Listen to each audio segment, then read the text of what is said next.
best podcast out there. Hold on. Give us a round of applause,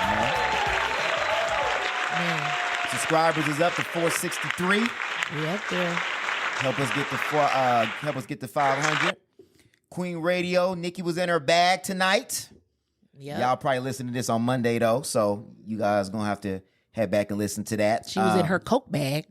She was in her pill bag, and she was on one for sure. New music Drop. My man Diddy dropped, man. Some good R&B finally dropped. You know what I'm saying? My man Nas dropped, man. Steph ain't listening to Nas though. And won't. On top of that, divorce is in the air. Hold on, Drake dropped. Oh yeah, Drake dropped. You already know how I feel about it if I forgot about it. He had a little questionable lineup in the song though. We ain't gonna talk about it today. Divorce is in the air. Divorce is in the air. We gonna talk about it. Jeannie Mai and Jeezy. Then of course you got Tyler Perry telling black women to settle. Oh Lord, it's a lot. We got a lot to talk to y'all about. We got today. a lot to talk about. Divorce is definitely in the air. Tiana Taylor and Iman Shepherd. Oh yeah, I forgot about them. Separated. They separated. The one couple that should be separated is back together. Right. All the good couples done split, and the most toxic one done made it back to each other. Yeah. So let's get all the housekeeping out the way. Like, subscribe, comment, do all that. Help out the algorithm. And if you want to support the show, the link is in the bottom. It'll say support show. Please donate so we can help keep the show on the air.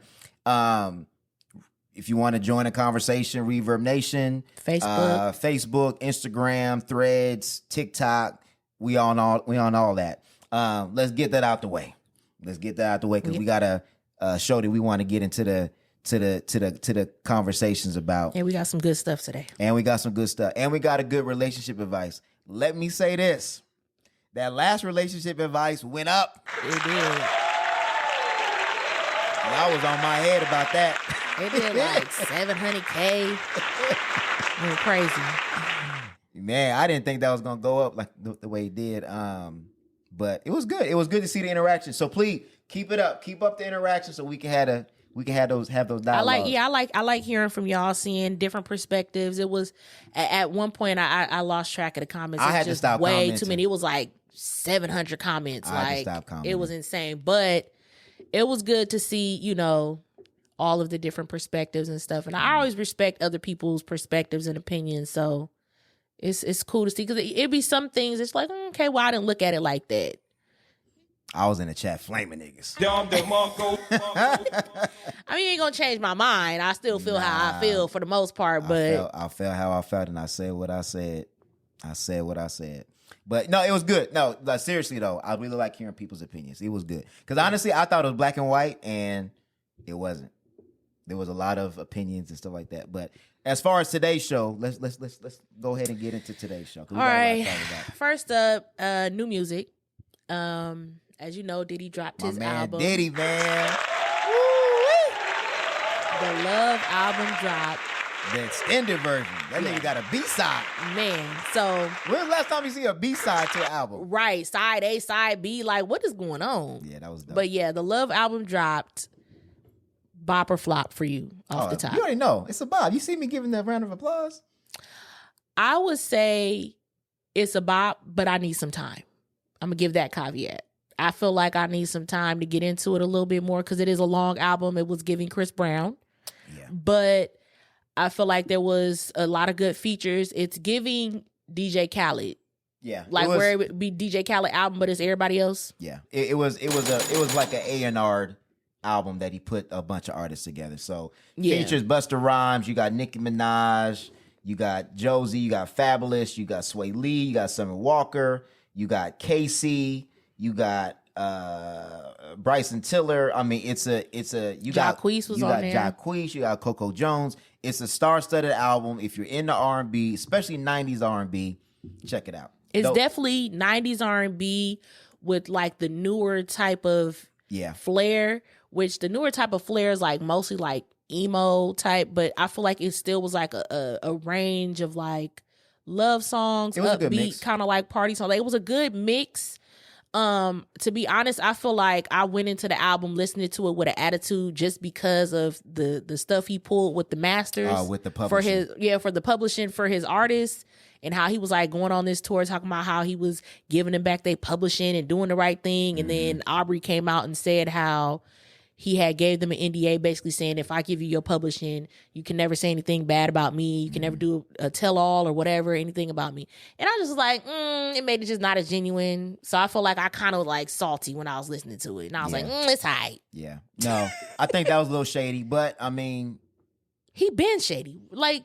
I mean, we should already know that. And everybody knows how he is. He's, he does. Even like, when the news came out, I already was like, "What's the catch?" Everybody side-eyeing it, and but it's a typical, it's typical music business. If you've never done music business, that's just typical music business. So it was already kind of shady, and then the fact that people was already trying to throw out that it was better than Babyface album, I was like, And to me, I felt like it's on the same level, meaning like in the new age of R&B, it's an album I can listen to over and over again. Because there's not too many albums I can listen to over and over again that have come out within the last 5-6 years. Yeah, R&B-ish. And I've said that every time we've had this Bop or Flop segment, I've always said I'm probably not going to listen to this again. And I was true to the word and ain't listened to it again. A lot Except of music for the Money like Long. that. That her album, I do listen. Oh, yeah. That one I do that listen was good. to. That one's in rotation. Yeah. But yeah, I feel you. It's definitely re-listenable. I feel like it's got to grow on me. Mm-hmm. And I need to listen to side B because I didn't finish it. Yeah. And most of the R&B stuff that I listen to is like all EPs. So it was nice to get a... Yeah. How many tracks was it? Like 25? It's 20, long. 23 tracks. It was definitely a Chris Brown album. 23 tracks. But I like it though. Like it was cohesive. It had the interludes. Like it took it back to like how old R&B used to be. And that's what he said he was going to do. So he definitely delivered on that. He delivered it. The other one, the Drake, Slime You Out. Drake and SZA dropped Slime You Out, Bop or Flop. It was a bop. I just think there's a lot of controversy surrounding the song. I liked it. And honestly, you know me. When it come to Drake, it's a bop. I had to listen to it 2-3 times. It's a bop. And I haven't listened to it again. I'm about to say, I'm not going to listen to it again, but it's a bop. Because it sounds like a lot of the other songs that he already has. It does, but he just really threw me off with that "whip you like an American slave" line. And you know what? Just I didn't even hear it. I think I just like, you know how you kind of just like preview a song? Yeah. And I previewed it. I'm like, all right, this sounds like typical Drake. It's cool. I'm probably not gonna listen to it ever. I was like, I ain't like that. Yeah, that means that he didn't write it. Because I don't think he would ever wrote that. Hopefully, I'm giving you the benefit of the doubt. I mean, but you rapped it. You could have changed it. Right. Even if you didn't write it. Like, you could have been like, nah, that ain't it. That's a good point. I can't argue that point. Like, bro. And then, like, the fact that you a Canadian and you half white, it just, no. Jewish. And people were trying to compare it to J. Cole saying he the hardest thing out since the South or something. No, that's not. There's no comparison. I think he said he was the hardest rapper out since something like that. I don't feel like it's the same. No. Whip you like an American slave. When you're Jewish too? Yeah, no. That didn't hit. So Drake Slime You Out. I'm on the fence with that. It's a bop though. It's still a bop. I'm just never gonna listen to it. A bop that you ain't never gonna listen to. Well, yeah, I've had plenty of those. So. I mean, anything Drake puts out is pretty much a go. Yeah. For the most part, especially when you have the rollout of the Halle Berry picture and like you put some time and effort into it, so I know it wasn't going to be whack. How did you feel about Halle's response to Drake using her picture without permission? I felt like she's justified, but I felt like she also needs to know business side, and business side is you don't have the right to the picture that anybody could use it. But I totally agree with her that if you were going to use it anyway, you shouldn't have never asked. That's kind of what I was thinking. Like when it finally came out and she said that he called her an ass and she said no, and then he still used it. Yeah. It was kind of like, what was the point of that? And for the audience, I'm sorry, because we're not giving backbone. Oh, we sure did. I'm sorry. Backbone. Wow. Backstory to this. The album art, or not even album art. He just used the picture for promo. The song art, because it's not an album. The song art that he used for the song, or the art that he used for the song, is a picture of Halle Berry with slime all over. from a Nickelodeon Kids Choice Award. Mm-hmm. And I guess supposedly he asked her, could he use it? She said no, and then he used it anyway. So, and she was upset about it, and she said, like, if you were going to ask, if you're going to use it, why did you even ask? Which I agree with her. It was one of those situations, like you said, where you asked because you figured the person would just say yeah, and you did it as a courtesy, and you wasn't expecting them to say no. Yeah. Yep. But if you're trying to do the right thing, then if she said no, then she said no. Honor the no. But you obviously weren't trying to do the right thing. No. You were just asking. You wanted to look like you did the right thing. Because if somebody would have asked, oh yeah, I asked Holly. Holly said it was cool. You wanted to be able to say that, and that's not what you got. That's not what you got. I love you, Drake, but that was fuck nigga move. He was probably looking to see possibly if he did a video for it, if she may be okay with partaking in it. It's kind of like a heat check, like, hey, are you cool with this? And then she would have said, yeah, like, all right, cool. Well, hey, I have this idea for this video. Like, you want to be in the video? Nah, Holly ain't rocking with y'all, man. She ain't, no. But we know how Drake is. I don't like that shit for sure, bro. She ain't with that. I don't like that shit. Nah. Other new music. I know y'all ain't interested in this. Nas dropped. I'm gonna leave it at that because I know this is the 80% women audience. Probably 70% of y'all don't listen to him, but for the hip hop heads that do listen to him, Nas Magic 3 dropped. It's the 6th album that's done by Hit Boy. 6 albums in 2 years. It concludes 2 trilogies that is considered to be one of the greatest album runs in hip hop history. So we're gonna leave it at that. Okay, so salute to hip hop, man. I'll take your word for it. Salute to hip hop, man. Hip hop's 50th anniversary, Nas's 50th birthday. I'll go hand in hand. All right, and challenging people. You know, I think we had this conversation before. Actually, we ain't gonna have it. But older artists can still put out music. If older rock artists can still put out music, old jazz music still put out music, older hip hop artists can. I think we need to give them space to age gracefully as well. In my defense, I never listened to Nas, so it's not like I'm not listening to him because he's old now. No, it's fine. But I would not. I think we need to normalize older artists aging. Oh yeah, LL, Drake. You know, I wouldn't mind hearing Drake in his older age. I think that's one of the issues that I saw a lot of people had with the new track, "The Slime You Out," and it was like, bro, grow up. I was saying, like, you want to see people age and mature. Mm-hmm. And I'm not saying that he hasn't matured, but it's also like, okay, I don't listen to Drake as intensely as you do, but like after his son came out, like, has he made music reflecting that? Not this last one. See, and I think that's where like we're kind of missing some of the artistry. Like, the art should reflect where you're at in life. So you're well, that's one thing. Having kids do not make people grow up. No, I know. That's a misconception. But with me, like with Drake, one of the things that drew him to people was like he was so honest early on. Mm-hmm. And I'm not saying he's not honest now. I would just think that honesty would be maturing with his music. I think with Drake, he's still living the lifestyle. That's really kind of what his music reflects to me. It's and you know, but some people keep their private life. Some people keep their private life private. Mm-hmm. I know he's very open and honest with the women that he deals with, but it would have been nice to hear about how does his son being born affect him? How does that affect how does he deal with women now? You have to now teach your son how to deal with women. That would be a dope record. I want to hear that. You know what I'm saying? Oh, and I'm sorry. Shout out to Drake as well. Take Care has spent 500 weeks on the Billboard Top 200. Yeah, that's his best album for sure. That's almost like 10 years, isn't it? 50 weeks? Yeah. You said 500. I'm sorry. No, you're right. 500. 500 is almost about 10 years. Because Take Care came out like 2014. Oh, now that I don't know. Take Care release date. Let me look this up, man. That was definitely his best album. My personal favorite is Nothing Was the Same, but Take Care, I will say, is his best album. Oh, I'm sorry. I'm way off. So Take Care came out November 15th of 2011.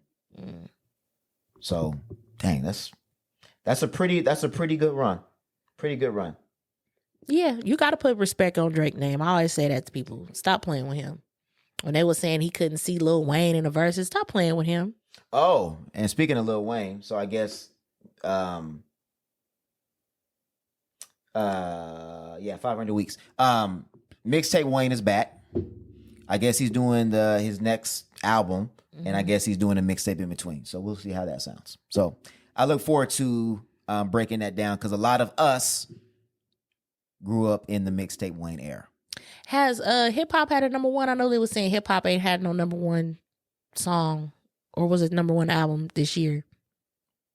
Doja Cat, wasn't it? Doja, that's it? Think so. Damn. Yep. The lady's holding it down. I don't know about Doja. I don't know if you want to claim Doja, but hey, look, if that's all we got, that's crazy. See, but I don't even. Would you classify her music as hip hop? I don't. No, I don't think it is. I think it's more pop than anything. It's like a mixture. Yeah, it is. But those lines have been blurred a long time ago. Yeah. Really, hip hop is pop. Yeah, because it's really, it's whatever popular. Anyway, we're kind of getting in the weeds there, right? But yeah, check out the new music. Check out a lot of bops out. For sure, check out the Diddy. Let us know what you guys think about the album. If you guys like it or not. If you don't, let us know. I would like to hear you guys' opinion. Yep. Okay. All right. Internet wins again. Internet wins again. First up. Who is it, Tyler? Or are we doing Jeezy? We got Jeannie Mai and Jeezy have gotten or filed for divorce. Jeezy is the one. Jeezy filed for divorce. Jeezy filed for divorce, which I did not have that on my bingo card. No. If anything, I ain't gonna lie, I figured it would be her. I thought so too. If we being all the way real, I would have assumed it would have been her. But he filed and he cited irreconcilable differences as the reason for the divorce. It's been kind of quiet. I was kind of waiting to see some more information come out. There's been some speculation, but no official word. A lot of speculation. Yeah, a lot of speculation, but no official word on what's really going on. What I did see floating around was that basically Jeannie Mai wants some of the issues was that Jeannie Mai wants to walk the daughter to school. Jeezy felt like someone could recognize her and then know where they live at. I saw that. And then also her mom's been with them the entire time, living with them. And then now her brother is now living with them. And they're always on a different coast, so I guess moving around a lot. They don't spend a lot of time together. Yeah. And then also she likes to put everything on social media, and he doesn't. Yeah, I saw that along with the other speculation of cheating with Mario Lopez, which they both denied. And Mario Lopez is married as well. I don't think that she cheated with Mario Lopez. Yeah, I don't know. That was kind of far-fetched. That one seemed a little far-fetched. And then also, what else did I see? It was more generic. Yeah, that they just had differences in values and family expectations. No, it was expectations and values. That's basically kind of what it's giving. Because it seemed like, I don't know, it seemed like kind of petty stuff to me that you could work through, but I ain't in a relationship. Yeah. So obviously the reason why this is a little bit more interesting is because of comments that she has made earlier. And that's what I was going to ask you. Do you believe that their relationship was doomed from the start? Well, let's listen to the clip first, and then we'll let the audience let us know. No, thought I bodied that. Hold on, got to turn up the volume. Dark meat on the side, white keeps me mean and lean, you know? God, let me start this black eyes. Love black eyes. Yeah, I did. But for me, dark meat on the side, white keeps me mean and lean, you know? That's why I married a white man. That's what I like. Hold up. What do you mean dark meat on the side? No, I'm not. I'm saying, like, I really do think black men are attractive. I do. Like, that's my... Well, what do you mean dark meat on the side? That means, honey. You know what that means. Wait, what are you reading it as? How did you say it? I'm just saying, like, when I think about men, I like dark men. I do. Right, you like your main man to be white and your side No.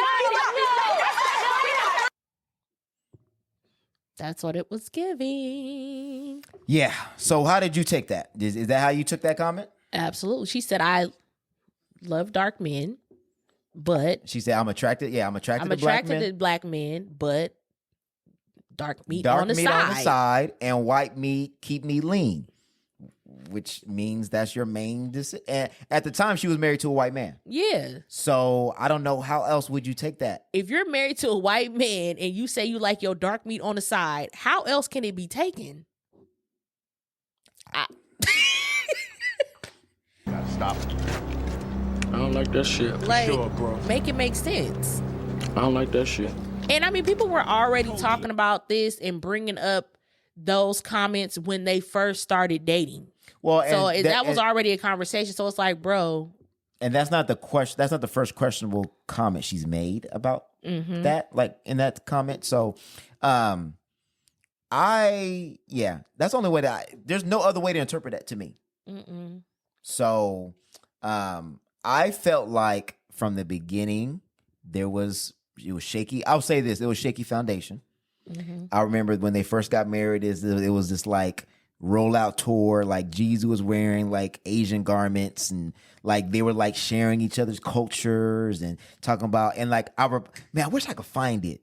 Like she had this interview saying like how like she's had to engulf herself in the black culture and really understand him as a black man and all this other stuff. God, I wish I could find that interview. Now that I'm talking about it, now I'm gonna try to find it.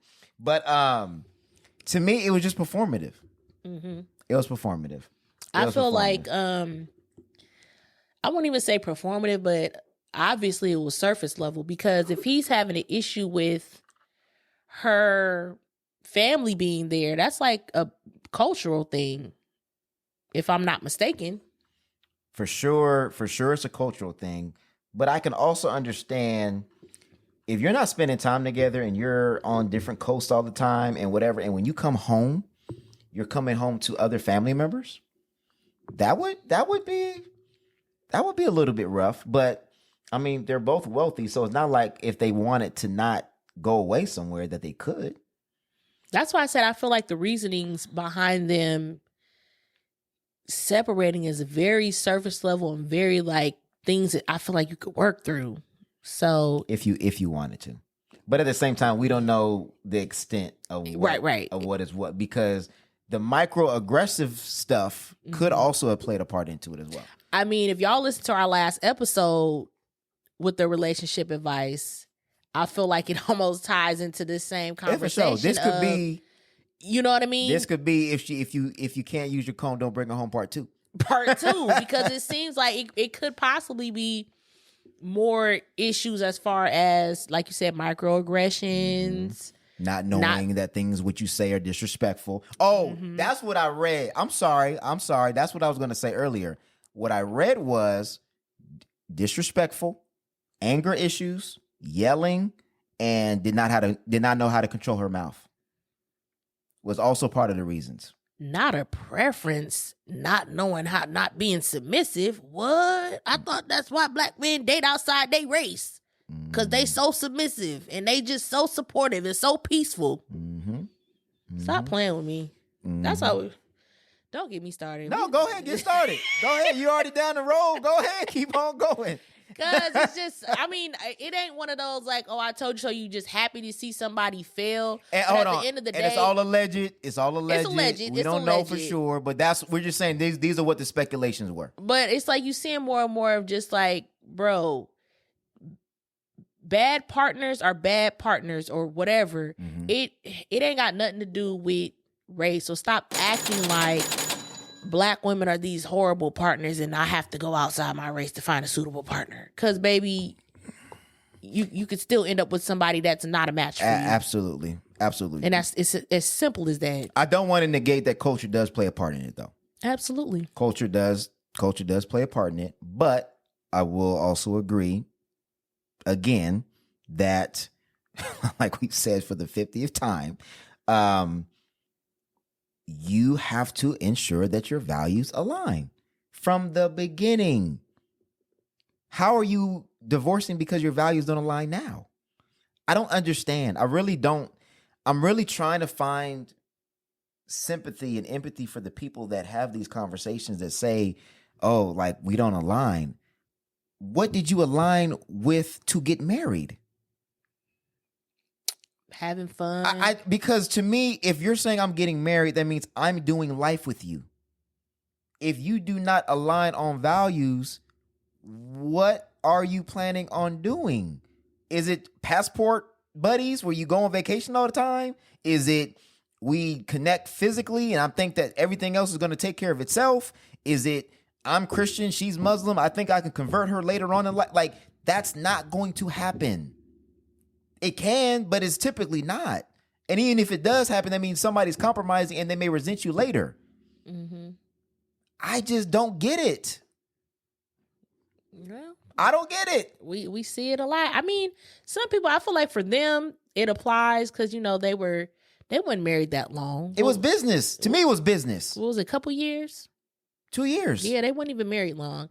But like somebody like Iman and Tiana, they was together like what, 10 years? For a long time. You know what I'm saying? And they're separated. Yeah, so like for me, I can see, like when people have been together for a long time, I can see where things can possibly change. 2 years, maybe y'all just should have waited a little bit longer to get to know each other. And separated is different from a divorce. Yeah. Separated is different. I want to say that because it could be separated. You know how it is. Separated, then you end up getting back together. Like, I think they'll be back together. I know for me, because I guess he's dating somebody right now or seeing somebody right now. I ain't seeing nobody that's separated. Because like you said, they can get back together. Well, they will. You know what? I'm going to put it right now. They will. They will. I wouldn't be shocked. I will put my neck out there and say that they will. Now, as far as Jeezy's situation, it's crazy because I talked about it in the last episode too with the whole Erica Mena conversation of, you know, about the monkeys, about calling what's her name, a monkey and all that, and they feeling like they're so elevated and you know black men like Latinas and they like this because we're submissive, we're this and that, and then you turn around, it's like, dang, not another situation of a preference being turned into a baby mama. Mm-hmm. If what is alleged is true. Oh, what I was going to point out is, look, sometimes we got to look at the statistics of stuff, okay? And I'm saying this for those that are listening, that when you are planning on marrying somebody, whether it be the first marriage, second marriage, third marriage, whatever marriage it is, please do your due diligence. Mm-hmm. Absolutely. Thoroughly. Same way that you look at the Carfax before you buy a car, you need to be looking at the whole facts, whatever you want to call it. Because Jeezy ain't got a good whole facts. No, he don't. They both don't. Because this is what, his third baby mama? Okay. That he left. So you have a history of having children and leaving. Mm-hmm. And this is her second marriage, right? Mm-hmm. Okay. So and she didn't want kids. And she didn't want kids. Let's add that in. Because that was part of the reason I believe that her first marriage failed was that she didn't want kids. And then she ended up having a child with And Jeezy. then, like I said, you are entitled to changing your mind. But you didn't want to have kids with that other man, with that white man. But then you wanted to have kids with the man who has 2 or 3 baby mamas already. Girl. You had a baby with the black meat on the side. This is what I'm saying. Girl, what sense do that make? This is what I'm saying. You have to look at the history, and I'm not saying that disqualifies you, but you need to look into it and figure out what's what, right? So, second marriages historically fell at a higher rate. Right? And you have to ask yourself why. You bring yourself wherever you go. The reason why you may have failed in your first marriage, if you don't do the internal work and fix that, you may be failing in the second marriage. Right? Jeezy, he had children with other women. What made you think that he would have a child with you and stay with you? Is it just because you guys are married? You have to do the investigation. And like, that's why, like, when you're dating somebody and you ask them what happened in your last relationship, and it's always, oh, well, they did this and they did this and they did that. No. What did you do? What part did you play in this situation? Because even if the one person did all of the stuff that you claiming to be, what attracted you to that person? Why did you stay? How did you react to it? How did you know what I mean? How did you conduct yourself in that situation? I think there's something to learn from yourself, even if you are the quote unquote victim in the situation. Absolutely. It's always something to learn. And I think a lot of people is always, oh, well, they wasn't trustworthy and they cheated and this and that. Okay, well, but how did you guys get there? Oh well, I did what I was supposed to do. I don't never like hearing that. I want to hear take some accountability in the relationship. You know what? I was not a good judge of character. I picked the wrong person. Okay, cool. I can take that. I can hear that. Okay, so what did you learn from that, and how are you applying it into your new relationship? So, hindsight's 2020. Like, if we talk about too, like the statistics of it all, I know I was reading after the last episode. I was reading about interracial marriages, and it was saying that Black men interracial relationships in divorce more often than when Black women marry out. I was like, damn, I didn't even know that. Yeah, I'm not saying that's not true, because obviously it is if it's a stat, but obviously we all know that Black men marry out more than that's Black true. women. So, but when we do, it's lasting. yeah, I would be curious to see what the reasons for the divorce would be in those situations. That's what I'm saying. I'm like, now y'all got me all into this conversation because of the last episode, and so many people was, commenting and stuff like that. But it's interesting when you really look at the statistics of it all. Well, and what's really interesting, and is not really tied and related to this, is when you look at, I was reading a study a month or two ago, and don't quote me on this because I don't have the specific statistics, but basically, just to paraphrase it, the happiest marriages are those that are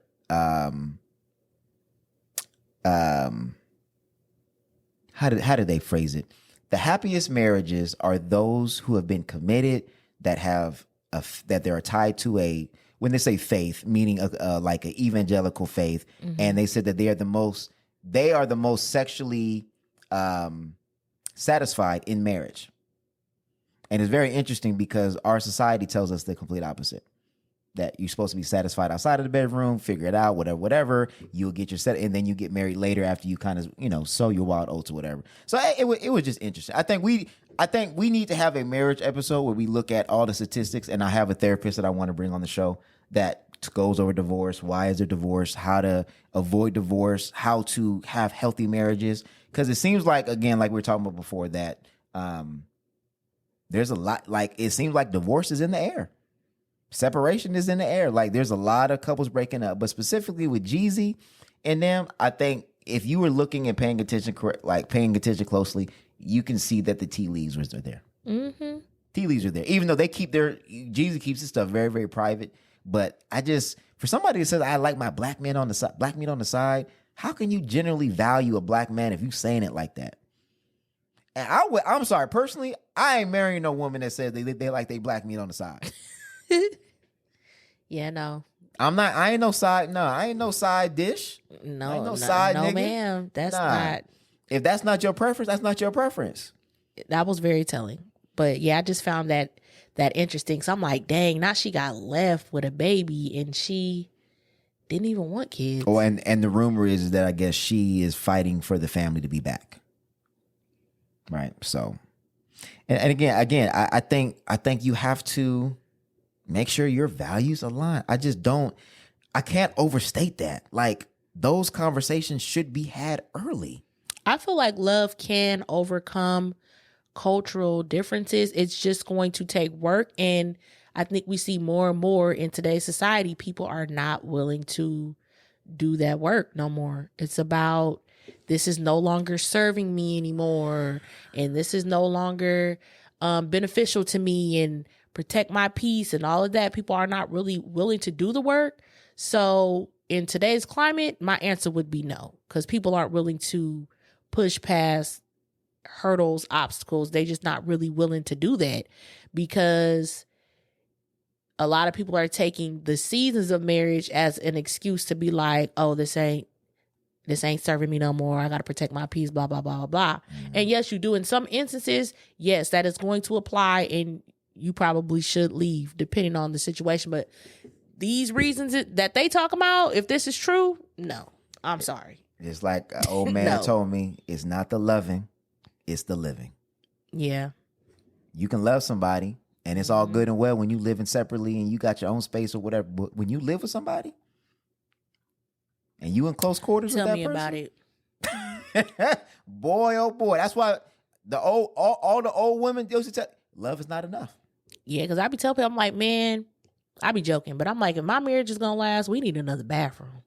Because one bathroom, I'm like, we gotta upgrade. It ain't the loving. We gotta upgrade. It's the living. That's why, you know what? There's a trend right now where married people are actually living separately. Yep. Or living in separate rooms. And that would, oh yeah, even like it always baffled me that my grandparents slept in separate rooms, and I never understood it. And now you do. I never understood it, and I'm like, I know it wasn't like that all their life, but when I was coming up, they slept in separate rooms, and I was wondering, like, why do they sleep in separate rooms? My grandma liked to sleep with the TV on. Now you get it though. And my grandpa didn't, and she was like, forget it. It's just us. All our kids is gone. We got 3 bedrooms. I'm gone. Now you get it. Now you get it. How you get it? I saw that report a couple of years ago. I'm like, I can't get that. I'm like, now I'm looking at it like, I can see. And you know what? I'll be honest. It's not really a thing where it's like, I don't want to go back. But sometimes he'll come like, oh, I guess he ain't coming to get in the bed. I ain't tripping. I'm like, cool. I stretch right on out. I'm like, cool. If he want to, go ahead. And vice versa. Sometimes he's like, you ain't coming to get in the bed. I'm like, nah, I'm just, I don't want to hear that snoring. You don't want to play another game of Madden? Go ahead. Go, yeah. You want to sleep on the couch? Go ahead. I'm not tripping. Because, I mean, it be sometimes I'll be in there all comfortable. I think he ain't going to come out. I guess he just going to stand in front. Here he come. Turning on the TV. Like, why are you turning the TV on hella loud? And you see I'm in here relaxing. He like, well, you know I'm going to be sleeping 2 minutes anyway. Then why turn it on? I'm hella weak. I used to tell people all the time. We used to get in an argument. I was like, look, I'm going to go sleep on the couch. She be thinking that she won an argument. I was on the couch having a ball. I was watching all my shows. Wasn't getting interrupted, having to answer no questions. Nothing. I was having a good old time on that couch. For real. I'm telling you. Married people you be needing your space too. Man, you need your space for sure, for sure. You live with somebody, like, come on now, y'all had roommates before. It's the same thing.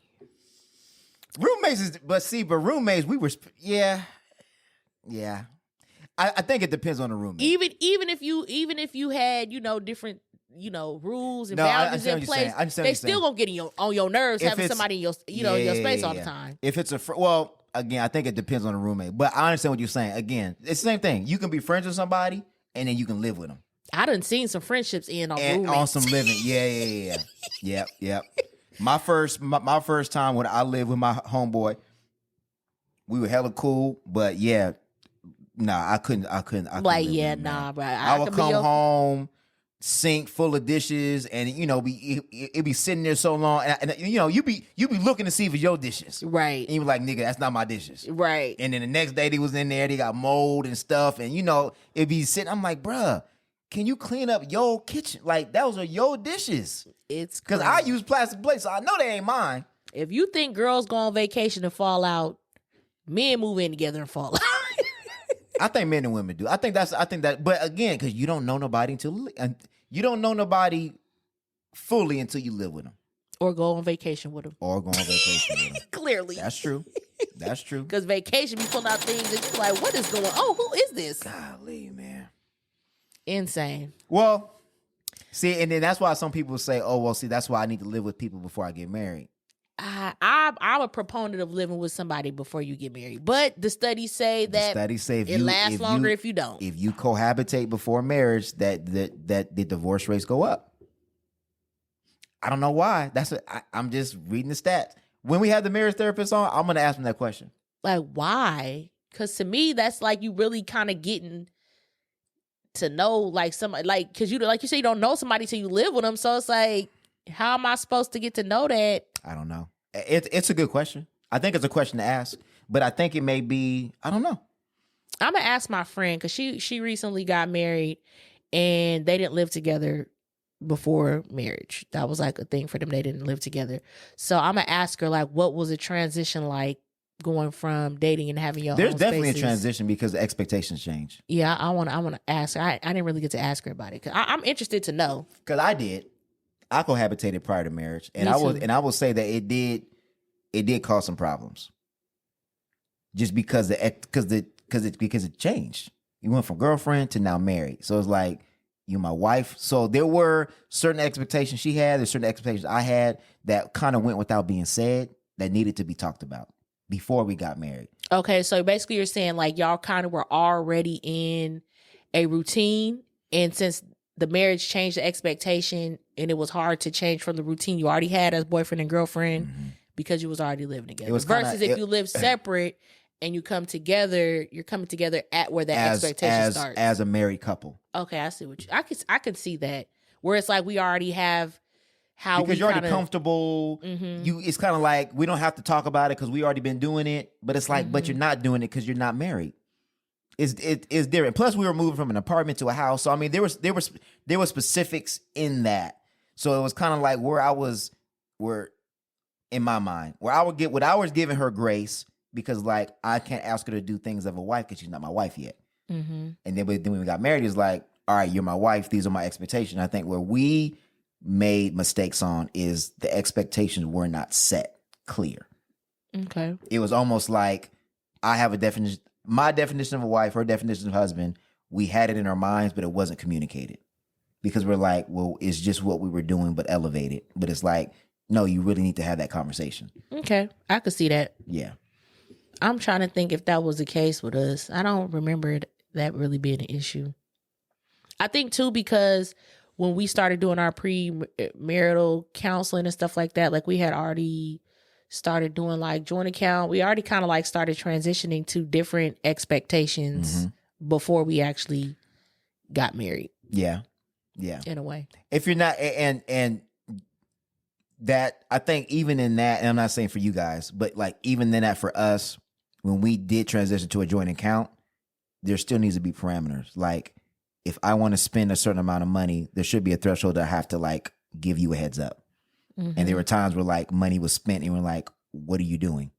Like $500 is missing from the account. What's going on? Oh, well, I had it to do blah, blah, blah, blah, blah. It's like, well, why didn't you say nothing? Oh, I didn't know I needed to say nothing. So it's like there's friction because, again, it wasn't like a laid out expectation. And to me, in marriage counseling, those should be the conversations. Like, are you doing a joint account or not? Yes. Okay, how much if, such and such, if, D-Lo wants to go buy equipment for his gym, how much do you want to know? What is the threshold? Like, are you making a rule? If I spend over $250, do I have to come and get your permission? Or no? Are you okay with it? Like, because you're not going to think about it until it comes up. Yeah, that's true.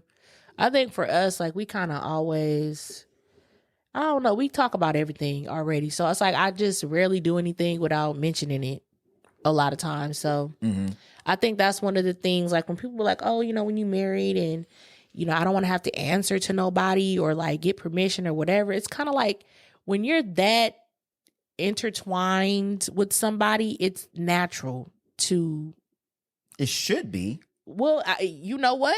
I'm starting to find out that it ain't. That it's not. Because I'm starting to find out that, I have people that I know that they don't even know how much money they spouse make. That's what I'm saying. Because like, what? How do you not know how much money they make? That's crazy. Because they're treating it as if it's a roommate. That is insane, and you know what? To me. Boom. There you go. There's the answer. There's the answer. When you cohabitate with somebody, for the most part, you're cohabitating out of a necessity. Usually. Sometimes. Especially in this day and age with the economy, right? With some relationships. Okay, I'll say some. I don't want to say most. I was about to say, because I can't live with nobody.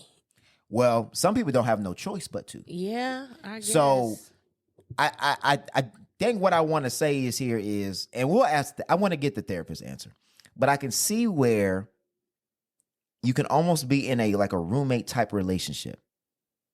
You pay your half, I pay my half. You pay the half of the light bill, I pay the half of the light bill. You pay, and we're going to end up talking about this in a minute. That is difficult for then. How do you transition from that into marriage? If your relationship is kind of based on those, like a roommate rule.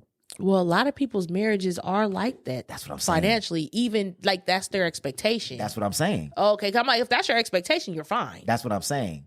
But what I'm saying is going into marriage with the same mindset of this is like a roommate, half and half. You do this, I do this. but I get to do whatever I want to do with my money. You get to do whatever you do with 21. Like that, you're not one. You're individuals that are helping each other live together. Like, you know what I'm saying? Mm-hmm. Like, it's not really like, maybe y'all can describe that as a marriage. I don't think that's a marriage. I think that's more like a roommate partnership. We love each other, but we're living life together, and I get to do what I want to do when I want to do it. To me, in marriage, you're both sacrificing for the better good of the family. Well, I wonder what the statistics are on that. Like, what percentages of marriages last that are 50-50? Because, I mean, it gets a bad rap, but if it's working... Right. And what's wrong with it if it's working? If it's working and people marriages is lasting and they both got their own account and they both, paying 50-50 of every single bill down the middle, if it's working, I mean, is it really bad? Is it really a problem? And then you get to do, and then you're doing whatever you want to do with whatever the rest you got going on instead of working towards a common goal. I mean, if it's working, I personally know a couple that does 50-50 and they have a home, they raising a child, mm-hmm. they're building savings. Like, but they have common goals though. Yeah, I mean, because you have separate finances does not mean you don't have that you don't have goals together. Because at the end of the day, what happens is I put my money in the savings and you put your half in. Correct. You know what I'm saying? So it's like even like it's not that we don't have savings accounts. It's not that we're not buying homes and doing whatever. Mm-hmm. You put your half, I put my half. That's mm-hmm. how it goes down for everything. Mm-hmm. If it's working. I know, but what I've heard in those situations that happens more often than not is one person makes more than the other, and your half is not your half. So you saying let's put half, but half ain't really my half. I have more left over than your half. You know what I'm saying? So mm-hmm. I get to end up going on trips, going on vacations, buying new clothes. You ain't got that much, right? And then it's like, instead of working together as a team, it's like, well, where's your half at? Oh, well, I ain't got it this month. Okay, well, I'm not covering it. You know what I mean? Then it gets to like it can get to me individualism instead of like, it's our money. We're putting this together, putting this to the side. We're working towards this trip instead of like, you know what I'm saying? Think honestly, for the most part, people who believe in 50-50 mostly look for partners that are equally yoked with them. That's what they're looking for. Because I mean, the people that I know that do 50-50 make close to or about the same amount of money. But what if somebody gets a raise? For the most part. What happens if somebody gets a raise? Are you doing it based off a percentage? Or are you doing it based off of just half your money? Mm-hmm. That's for them to figure out. Like I said, if it's working, it's working. I don't care how it works. And I'm not going to knock it. I just feel like in marriage, and again, whatever works for you, works for you. There's no room for selfishness. I think you can still be an individual, but I think when it comes to your marriage, I think that your marriage should come first. I think sometimes in the selfishness vein of things, people put themselves before the marriage. And they come in with expectations that my partner is helping me get to where I want to get in life instead of we're working together to get, as a unit, we're getting to where we want to get in life. So, I don't know. Back to the Jeezy conversation. Y'all got to have the conversations about expectations and values. Up front. Golly. Get deep with it. Get hypothetical with it. I feel like social media right now should be able to help y'all because all day long, it ain't nothing but hypothetical situations being posted. My thing is, don't just be having these, I've said it before, don't be having these conversations with everybody online. Go home and ask the person you live with what they think about it. And to me, that's a starter for conversation. And if you want a good place to start, you can start with our relationship advice segment that's at the end of every podcast. Definitely, that's a place to start. Take them questions to your spouse and see what they answer is. Okay? Yeah, facts. But speaking of expectations, oh Lord, here we standards. Here we go. Yet again, we have let me get the clip ready. Someone else, Tyler Perry telling black women that basically that they should settle. That's kind of how the internet has taken it. Is Tyler Perry is yet another black man telling black women that they need to lower their standards and they need to settle if they want to find true, genuine love. And of course, you already know the black women have clapped back and they are not agreeing. I've seen so many think pieces dragging Tyler Perry. Okay, here's a clip. Nope. That's not the clip. That's Jeannie Mai. Here it is. Listen, a lot of women, especially black women, and I might get in trouble for saying this, but I will.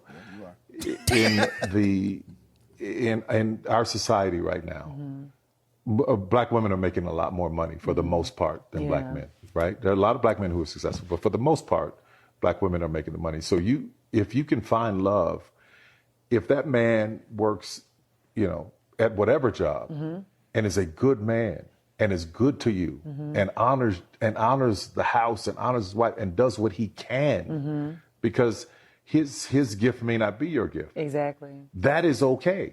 That's not somebody who's beneath you. Yeah. That's somebody who came to love you at your worth, right? Yes. And as long as he's secure in himself to know that, yep, she makes most of the money, all I can pay is the light bill. As long as she's comfortable enough to say, I'm going to cover the mortgage and all the other stuff, you've handled the light bill, baby, you can take me to dinner every now and then. That is fine. Yeah. That's fine. Yeah. But that's so hard for a lot of people to take in because that means, no, I need somebody who is, they need to make 5 times more and I got to have, well, go on, keep your list, baby. Yeah. God bless you. Hope it happens. Go on, keep your list. But when you talk about just someone to love you and support you, I know people whose men can't touch what they make. But when you see them together, that love, that support, that I got you, babe, it's a beautiful thing. Listen.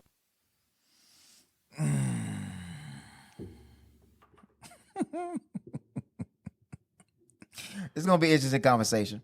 Go ahead. No, you go ahead. No, because you said black women and all this. I said black women is angry on the internet about it. And you the spokesperson for black women on this show. So go ahead. What I've seen from a lot of black women is that they're just kind of tired of this narrative that black women have to settle, that they have to because we already know, we come from the era of the ride or die, and it's always so much suffering. You got to stay down to come up, and you got to help him get to where he need to be, and all of these different type of narratives that black women have seen for so long in movies and media. You know what I mean? And they're tired of it, of that being the narrative for us specifically. I think that was the biggest problem with what he said, because he started off saying, well, women need to understand, especially black women, we're always targeted and pointed out when it comes to lowering standards to be able to find genuine love, or, you know what I mean? And I think that's what black women are mostly tired of hearing. Just across the board, not just from black men, but from, it's been shoved down our throats for centuries now at this point. So we tired of it. We tired of hearing that. I get it.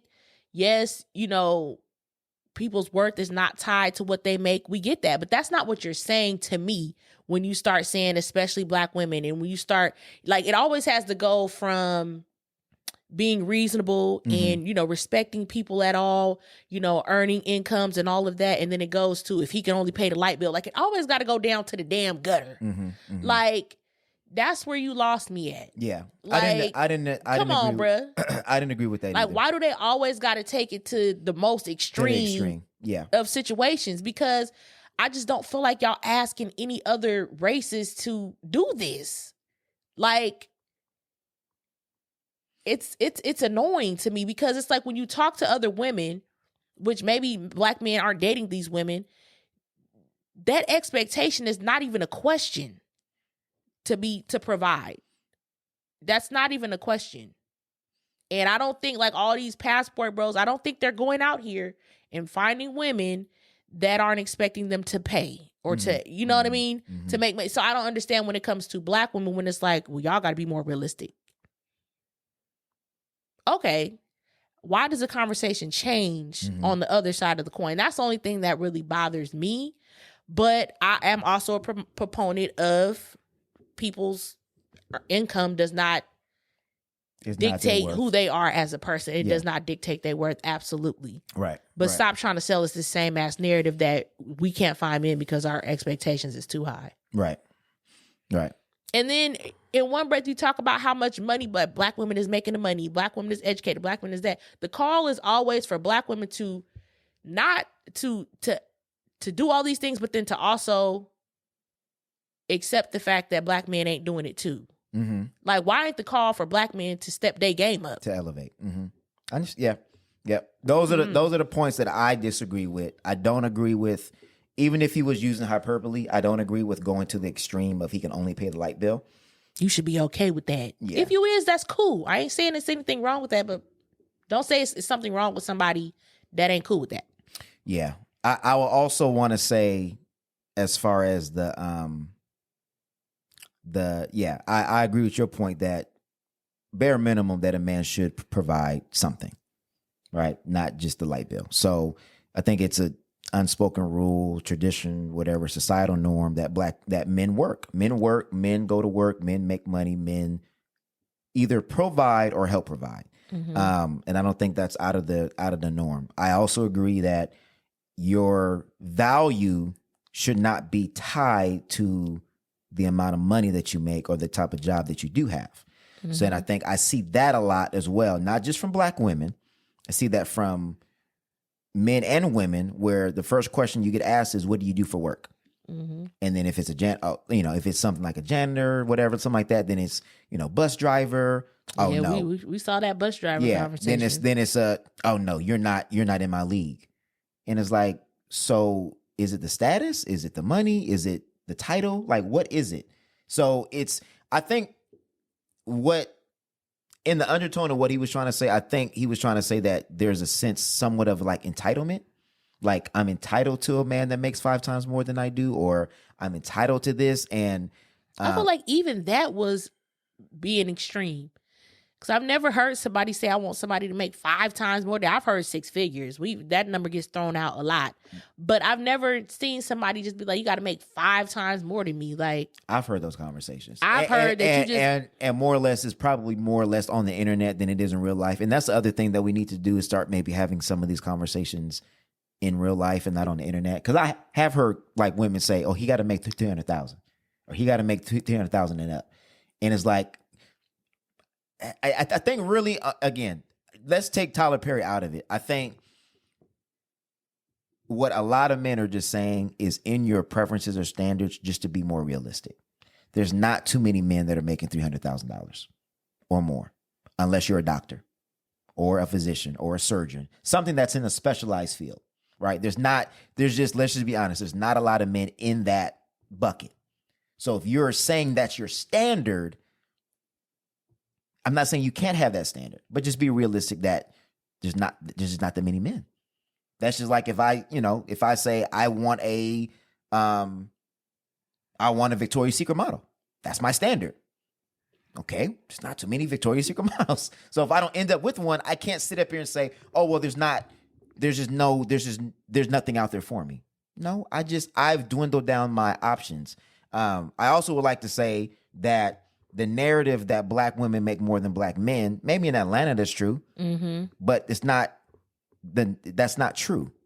I'm about to say, because the wage gap is kind of that's not debunking true. That.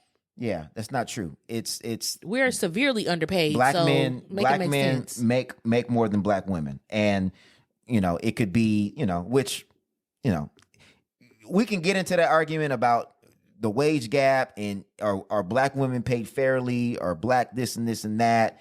We're not. So that's why it was, to me, I was kind of like, I don't know if that's true. No, I know. I'm just saying, I don't want to get in that argument here, because that will get us in the weeds of the causes, why, what kind of jobs do men perform, what kind of jobs do women perform, what kind of degrees do women get, what kind of degrees do men get. Because obviously you can go and be an electrician and make $300,000 a year and have no degree. Mm-hmm. And as a black woman, she can go get her master's and still get paid $60,000 a year. So I think as a community, we need to be a little bit more smarter with the career choices that we make, and also understand that, like, I was looking at state jobs the other day, and they was asking for master's degrees for like $50,000. You ain't making I'm just like, money. So you expecting somebody to go for 10 years of schooling for 50,000?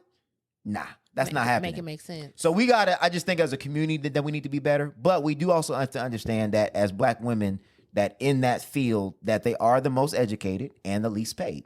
So even in that field, Black men do make more money than Black women do. I just think that we are coming to a day and age that we are realizing the money we're making is not maintaining our households. And that's not just Black households. That's Hispanic, Asian, white, right? Like we are in what I call the silent depression, where you are going to the pump and you know, barely putting in $20, $30 and you have to go the next day. Like we are in a space right now where inflation has made things so expensive that we are just struggling to maintain a regular life. Like I'm making more money than I'm ever made in my life. And I feel like I'm the brokest I've ever been in my life when it comes to maintaining and getting things done. So that will have an effect on relationships for sure. That will absolutely have an effect on relationships. And I think we're the only people that have this conversation out loud. Yeah. That's why this keeps coming up, because we're the only ones that having it out loud.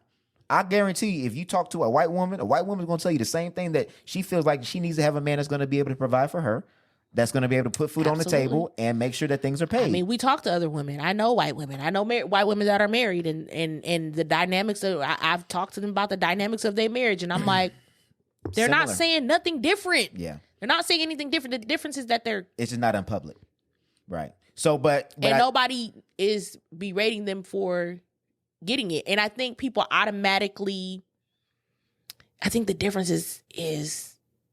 I won't just say Black men, but in general, people just automatically believe they deserve it, because that's always the conversation.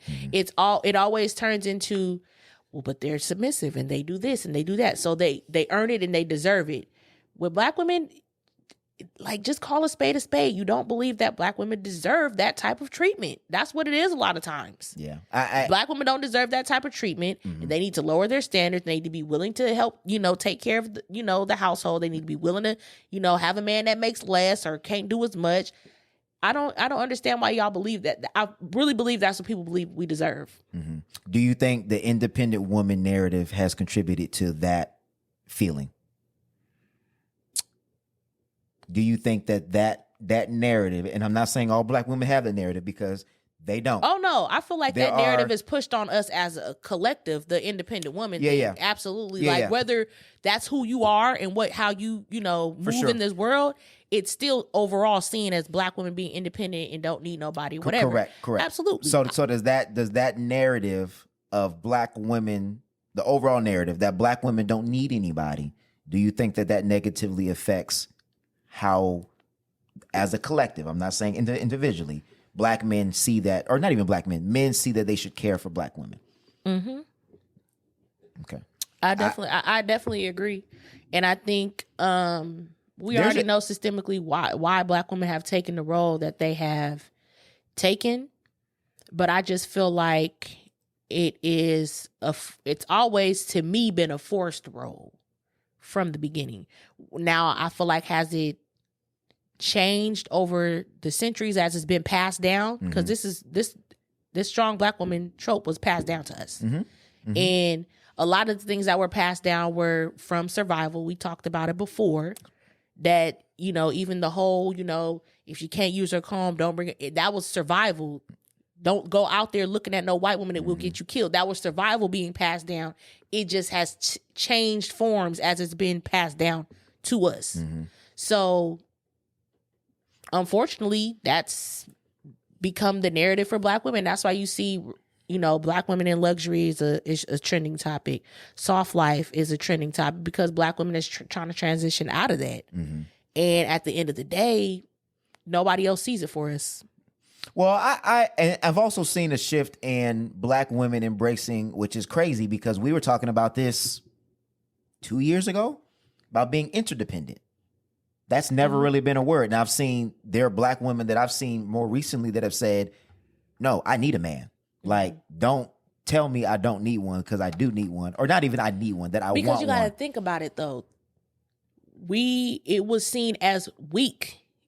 It was seen as wrong to say that you need a man. Correct. And in that excuse me, in the ramifications of that, then it's like if you say I don't need a man, then when you want to date a man, the man gonna say, well, why do you want me? Well, if you're in saying, the you know what black I mean? women that I've talked to, it's their explanation of saying they don't need a man is because they feel like not needing a man, wanting a man versus needing a man is more.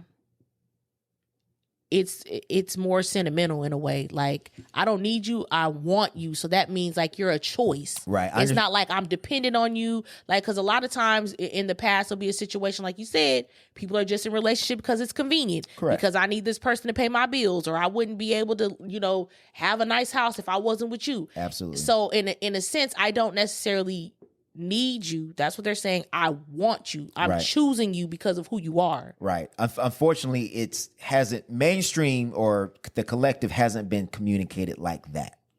It's been, I don't need a man. I can do everything on my own. I got my own. I got it. It's never, I don't need you. I want you. It's always, I don't need you. I see that a lot of people say, I don't need you, I want you. But of course, that's still going to Maybe- come off as a maybe more slight than that. because it's like, basically, if you ain't doing what you supposed to do, you can be, it's still from that place of you could be replaced. No, I think Because when I stop wanting you, bye-bye. That's I think- basically a lot of times what women be saying. See, but that's what I'm saying. It's all about delivery. I think if it was said more like, I can handle myself, but I do want a man in my life, that's different. I think more men will be open to that. Not, I got it. I don't need you. It's kind of like, I don't need you here. You just here because I want, like there's a difference between saying, I don't need you, I want you, and I want to be interdependent, then I don't need you. You just here because I want you. You could be here today, gone tomorrow. No man, men are only going to go where they are respected, and that's not a place of respect. I definitely think it's not a. It can come in two different ways, and I've seen it in both ways. That's why I said that, because Yeah. I'm like, I've seen it both ways. But this is talking to people who's engaged, about to get married, and saying they Sure. don't need a man, and I'm just kind of like, okay, explain that to me, and I'm like, okay, what you're saying makes sense. That makes sense. You know what I'm saying? And Just how it's delivered, I think is the again, like we talk about that all the time. It's majority of your communication is your tone and your delivery. And as a man, men want to be respected. To bring it back full circle in this situation, I get what he's saying, but at the same time, women are not wrong for saying that I need a man that I can depend on to provide. I don't see anything wrong with that. But I do see something wrong with, like what you're saying, tying somebody's value to how much they make, because that may fluctuate. And if we're talking about character, values, and trying to align with all of that, you can have somebody that makes the amount of money that you want and can have a shitty character. I think you can have a combination of both. But you could have character in character and values. But to me, a lot of times when the finances don't match, there's something missing. That's what I'm saying. Because I a think lot there'll of be a times, combination of both. I feel like you're missing something as far as, I don't know if it's motivation, if it's drive, tools, whatever. You're missing something. And that's a big thing to me, because I couldn't possibly be in a situation with somebody that would just be okay with, I can only pay the light bill. I mean, with the example that example, he gave. yeah. I just felt like the That's type of extreme. person and the character and the values that I'm looking for would be somebody that is a go-getter as well. That will go out and get it. And Yes. I don't feel like the type of character and values that you're trying to say this person has, it just ain't like Well, because it sounds like a Tyler Perry movie. yeah. That's what it sounds like. It That- sounds like that's all what the it's- movies that he got. that's what it's giving. But I think women also got to understand, men usually don't reach their earning potential until they're in their later, like early 40s, 40, 45. You have to we have to I think we just, again, I think sometimes just based social media, men and women, we just throw stuff out there without fact checking it, without looking up statistics, without looking at trends, without looking at what is normal. Mm-hmm. And what is normal is, as a man, your earning potential peaks at a certain age. And it's typically 40s or 50s. That is typically when it peaks. That's why you see younger women usually go for older men, because they're more secure. in their career. Yeah. So, and I'm not saying that's typical for everybody, but I'm just saying, like, if you're 22 and you're looking to date other men that are 22, your typical 22-year-old is not going to be secure in what it is that he has. He's trying to figure it out, same way that you trying to figure it out. So I think you have to be cognizant of the age group that you're dating, what you're looking for, and what's typical, what's normal. Because I like to ask for a man that makes $250,000. It's not typical. Yeah. To ask for a woman to drop everything she has going on, stay home, take care of kids, cook and clean. It's not typical in America.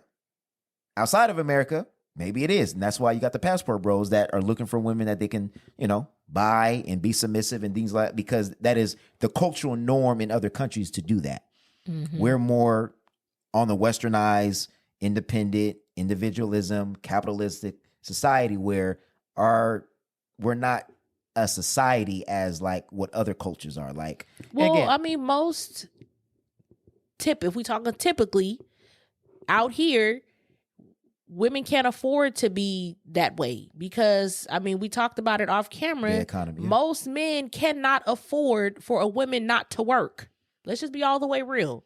Well, most men need their woman to bring something into the household to be able to run that household. So to then say, all right, you have to work or we can't afford this house, we can't afford this lifestyle, but you also gotta that's what I was do, gonna say. Be traditional and do like, I would rather be a stay-at-home mom. I'm gonna just be all the way real. Yeah. But the way California is set up, that is not going to happen. Well, and it's just not. I think you took the words out of my mouth. It depends on your lifestyle. There are people that I know today that are both parents are working, but they're paying almost just as much in childcare out that one of the parents is actually making. And to me, it's like, if you were to just stay home, you would be saving on the childcare, and you would be pretty much living in the same lifestyle that you're like. You're basically typically working to pay for childcare. Just stay home. Yeah. Like, and childcare ain't cheap. Like, y'all, it's like, it's crazy. I've seen as low as $1,200 a month, but I've seen as high as $2,600, $3,000. It depends on where you want your kids to go. It depends on where you want. It's damn near it's tuition. Yeah. Just send your kid to learn their ABCs. So I think take naps. I think you really have to sit down and really and once again, I know a lot of people, they get their lifestyle from their parents. Most people want a lifestyle better than their parents because they've been exposed to a certain lifestyle and they want better. They want equal to, or they want better, right? So we have to especially in California, and I'm more specifically talking about the LA area, but even out here too, we live off of credit so much. Is people are living beyond their means. You don't need a Tesla. You don't need every new pair of Jordan. To live the life you want, sometimes you have to cut back. And again, it's not because you don't deserve it. It's because we're just being realistic.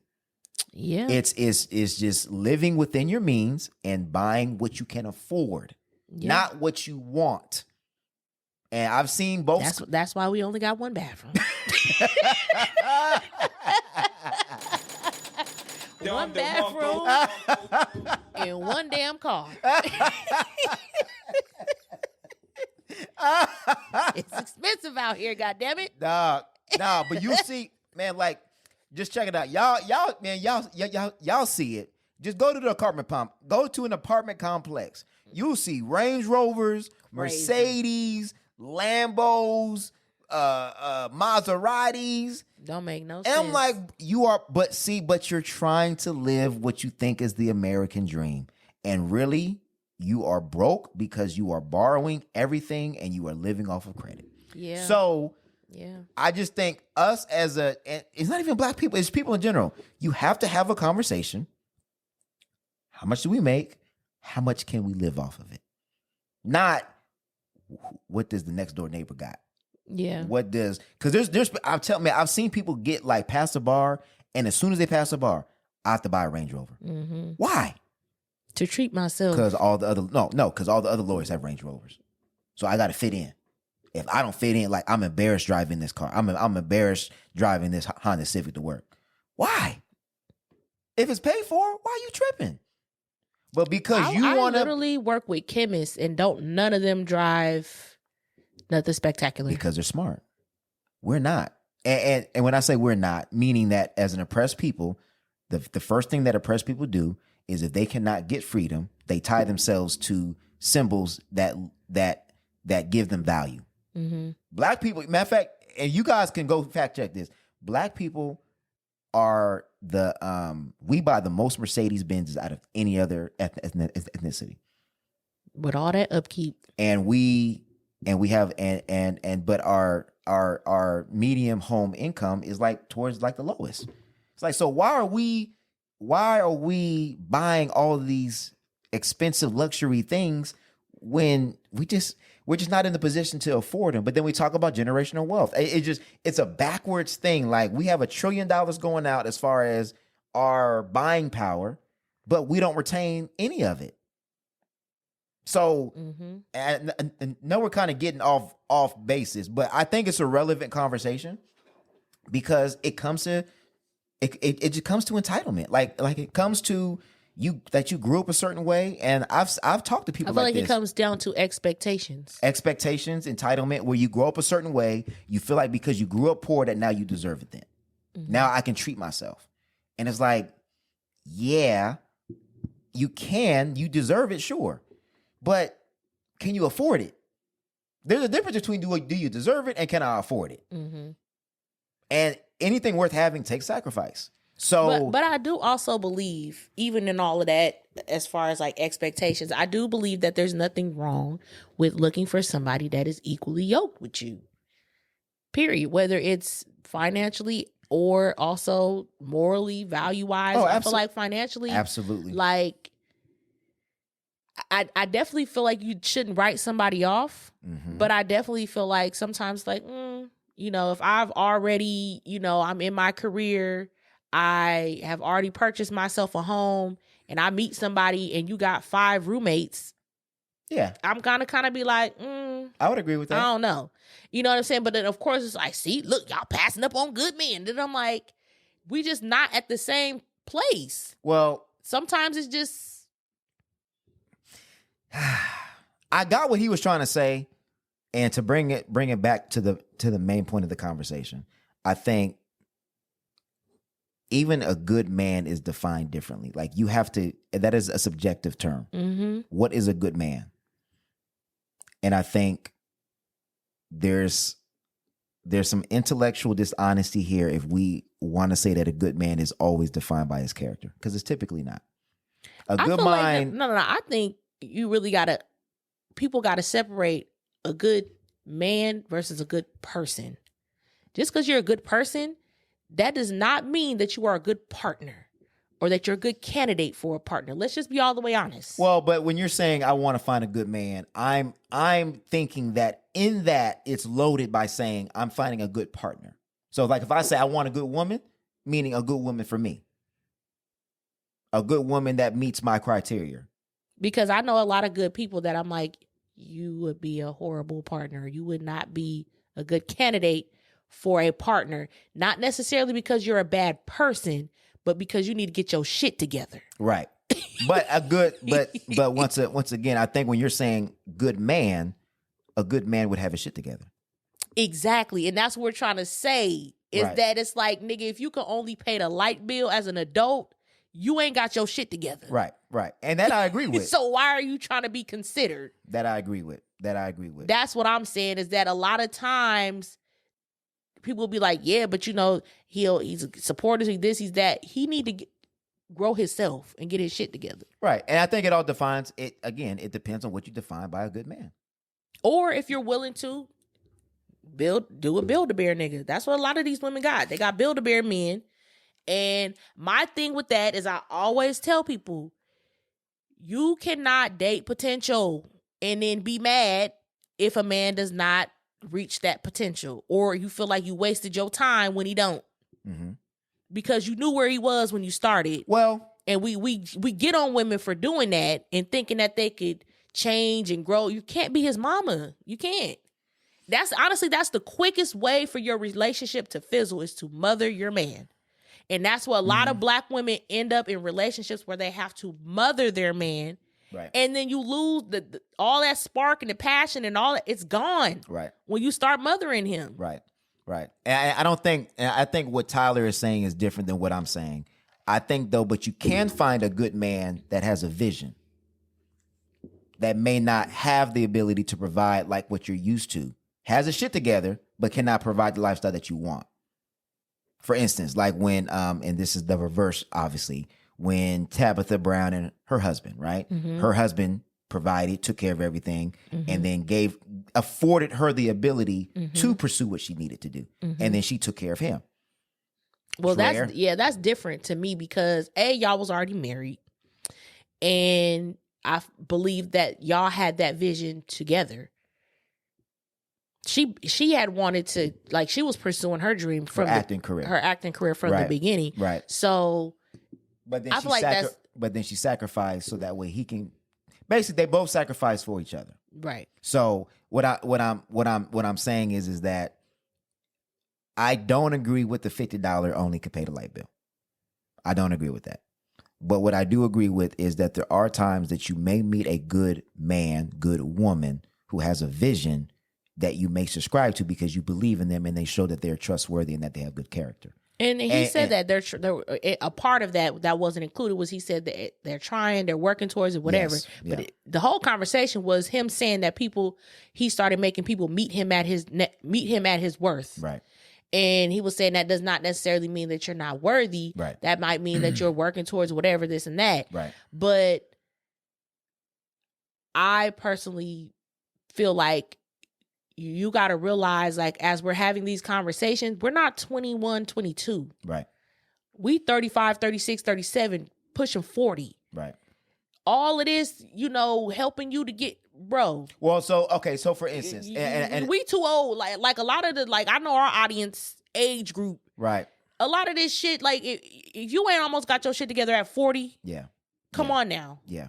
I just don't, I can't get with that. Like, we're not young no more. Right. You ain't got no career at this point, and you 38.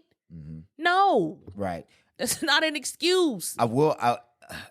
And again, I got to throw it out there though, that sometimes you have your shit together and then you're transitioning into something else where you may not be able to afford the lifestyle that you were used to. And I've seen both sides be like, I can't ride with you on that one. And I'm out. And it's like, but you know that person, and it's like either you believe them or not. So for instance, and I'm using him as an example because I respect his hustle and I'm not putting him out there like saying he's a bum. So please don't nobody twist my words. Okay. So your husband, I've seen him grind and build his business from the ground up and put his neck out there where he basically was like, it's either this or nothing, you know what I mean? Mm-hmm. But then he had to transition a little bit and he had to do what he had to do. So it wasn't like he wasn't. Though. No, just listen. What I'm saying is that in those transitions, you still held him down, is what I'm saying. And I was already with him. I'm saying if I met him, it might have been different. I know you're not. What I'm saying is though, but you can be with somebody and things transition is what I'm saying. That's not what he's talking about though. I know. That's what I said. I said, this is not exactly what he was talking about. I said, because I've seen women or men be in situations where they're with somebody and then things change and then they say, I can't subscribe to this because I can't see the vision. Oh, yeah. Well, that I don't agree with. But I'm saying as far as like telling black women like and dating and meeting people that you shouldn't turn down people because of A, B, and C, I don't feel like there's anything wrong with that. No, I don't think there's anything wrong with it either. But I'm also saying, though, that you might meet somebody that has a vision. I'm not, again, that's why I said it's not in regards to what he's saying, because he's saying, well, actually, it could be. If somebody has a vision for something bigger than what they're doing and they're only able to afford that particular thing at the time, it really depends on your values. You may not want to disqualify that person because you may actually like sit down and say like, I see what you're working towards and I can subscribe to that. Or you may say, I can't. Yeah. Like if you have, and I'm using hyperbole so I can make my point. I'm not saying this is typical, but if you got somebody that's 37 that's saying that they want to be a rapper, No, I can't subscribe to that. Right? But if you got somebody that's sitting down and saying, look, I'm working 2 jobs. The money I'm putting forth is for a food truck, towards a restaurant, towards this. I'm going to culinary school. These are the things I got going on, and this is the evidence of what I'm doing. I can, and I'm not saying because I'm not a woman, but as a woman, I think you will be more comfortable subscribing to something like that because you see that there's evidence as to what he's saying he's going to do. And that aligns with integrity, because integrity, you can see it. There's evidence. If I say I'm going to do it, I'm doing it. If I say I'm going to school, I'm going to school. You can see me doing these things. It's not like a secret, like, oh, he's gone all day, I don't know what he's doing. No, he goes to school. I see his culinary jacket on. He's showing me the recipes. He's already started the LLC. He's already got his menu ready. I can see he's working towards something. So, but I don't even feel like that's what he was saying either. I think I know that's not what I'm saying. That's not what I'm saying. No, I get that. I mean, it all sounds good, but I'm just saying why he got dragged for what he said. I know, but we're having a bigger conversation here. Okay. I'm just saying is that you may find somebody in their season that they are working or grinding towards something where they cannot give you the life that you want at that season. That doesn't mean that they're not a good person or a good man. It just means at that time, you may have wanted one lifestyle. They may not be able to provide that lifestyle. So does that mean that you disqualify them? If you want to. Yeah. And that's what I'm saying. I think it depends on what you value and your character and what you see. That's all I'm saying. I don't feel like it makes you, low character if you do. Some people, and honestly, there's some people that don't necessarily, like, I'm going to be all the way honest. Being with the entrepreneur is not easy. That's why when the old girl was like, yeah, I can only mess with entrepreneurs and da-da-da, I'm like, bro, it's a roller coaster. It is. And so I'm really not against people being like, that's a great idea, but I ain't got it. Because that's a different type of lifestyle. Like, it never stops. We're always working. There's always something to be done there. And you know what I'm saying? And it's a forever grind. Like, people talk about 9 to 5s, but when I'm done at 5 o'clock, I clock out and it's over with. It's not over with the business. Well, and even that, I mean, and you only get out what you put in. Right. But there's a lot of people who, again, do not understand what they're asking for. They want an entrepreneur, but they think entrepreneur means I don't have to clock in and clock out. I can do whatever I want, whenever I want, make my own schedule, go on vacation when I want to, and all that. And then when they realize that may not be the case, or like I know real estate agents that they're their own business. But guess what? If the real estate market dries up, guess what else dries up? Their income dries up. So yeah, it was cool when the real estate market was popping. But now that the real estate, interest rates are 7-8%, now people ain't buying houses no more. So now it's like, oh, so what we gonna do?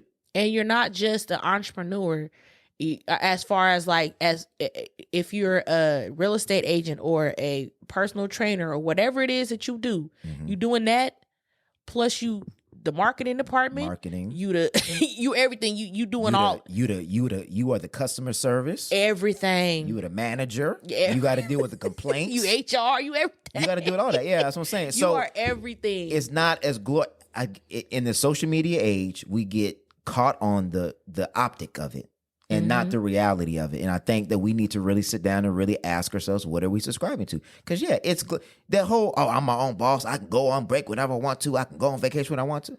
You can. But a good entrepreneur probably more than likely is not. They're working 80 to 90 hours a week. Yep.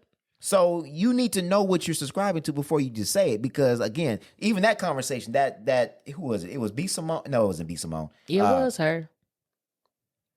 It was Simone, where she said, "Oh, I can only date an entrepreneur because they understand what I go through." Yeah, but if you understand what you go through, you should. I mean, she's a different kind of entrepreneur because she's like a personality. And there's different tiers of entrepreneurs. And it's funny too because most entrepreneurs are with people that have a 9 to 5, that have a stable job. Yeah, and that's why most of them could do.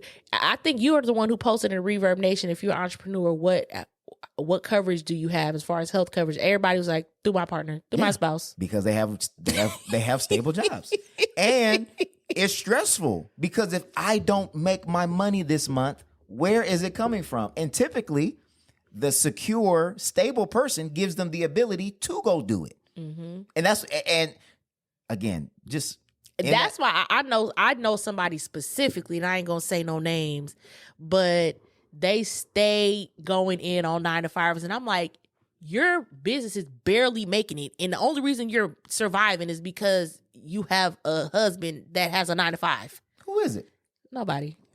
Yeah, I'm gonna put you on mute. You gonna tell me after the show? No, you don't know him. You don't know him. No. Okay. But it's just like that's the only way that you even. Well, but again, but the perception is that you know you're doing well. That you're doing well. But Yeah. I'm like you're floating on your husband's 9 to 5, baby. So back to the point. I agree. I agree that I don't agree with the example because I think it was, if he was using hyperbole, it wasn't a good example.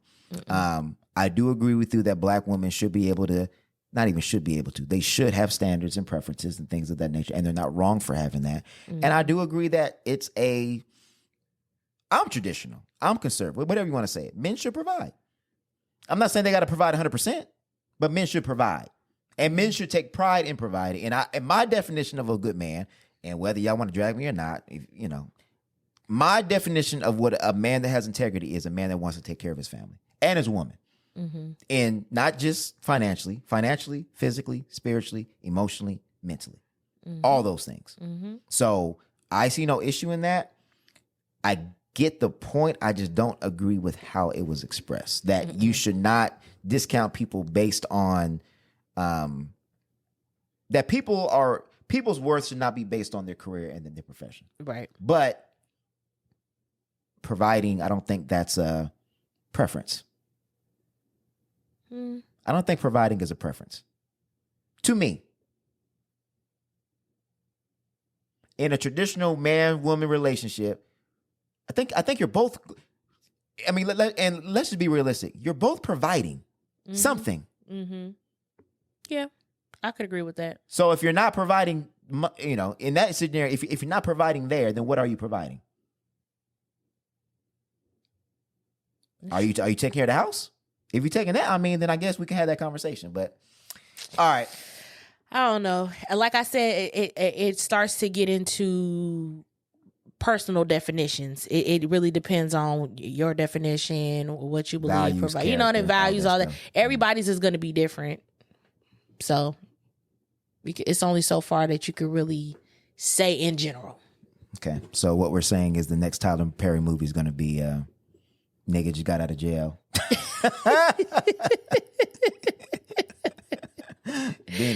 being a stay-at-home dad, taking care of the household so old girl could work and be a career woman. Right? Shout out to the stay-at-home dads.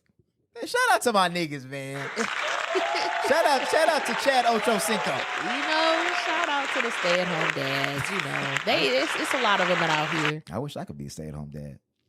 It'll be lit. I enjoy doing that stuff. I enjoy taking care of my kids and cooking and all that stuff. Yeah. And to me, and this is not related at all. Can I say this too? Cooking, cleaning, maintaining your household, those are all life skills. Those are not gender specific. Men and women should know how to do that. I find it funny, like, and I'm a put on blast a little bit, but me and Candace had a conversation, and we were talking about cooking because I do enjoy the cooking. And I was joking. I was like, man, can I come home and get a home cooked meal? And then she was like, well, I can cook. And I was like, and she was like, well, do you want me to cook more? I was like, yeah. And she was like, well, I didn't think that you wanted me to cook. I said, why would I not want you to cook? And then she was like, well, because you do all the cooking. I thought you enjoy it. I said, I do it because I have to do it. Yeah. And then I was like, what were you doing before you met me? And then she was like, well, I was cooking. I was like, so if you were cooking then, why are you not cooking now? So it's like, you know what I'm saying? So when we have these conversations about, are you a traditional man, traditional woman? Some of these things to me are just basic life skills. If you were living by yourself, were you not cooking for yourself? Yeah, my husband would be like, oh yeah, I was cooking. I was doing this. I was doing that. I'm like, okay, well, show me. But you know what? My thing is this, is like, I make it very clear. I only cook on certain days.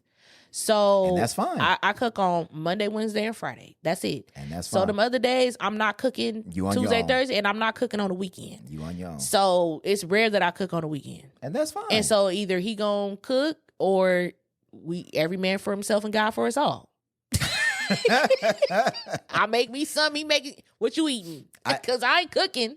I just want to check in. I just find it funny that we make those things gender specific, but it's like, as a bachelor, I had to cook for myself.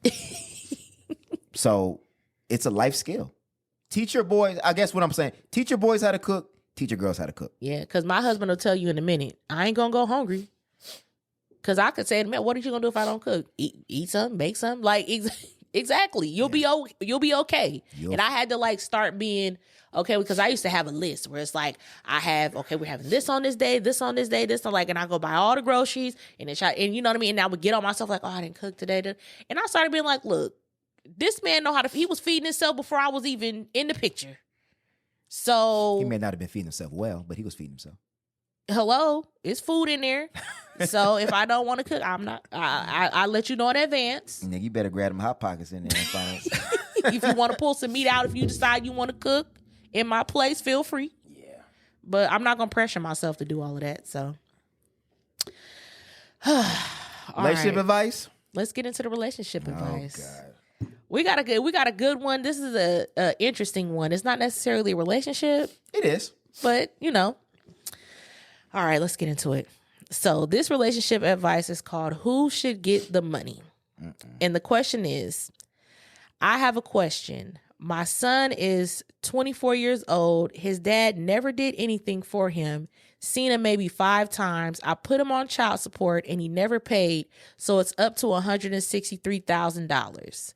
Let's say I received that check. Whose money is it? Mine or my son? We had a debate about it, and I told him if he don't get his ass out my face with this BS talking about it's all his money. I said it's mine. I did everything for you, and if I decide to give you some, you better be happy.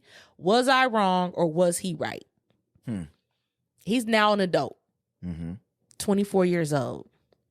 In the back child, if the dad sell his house, win the lotto, tax return, and she happened to get that $163K check, whose money is it? That's my question.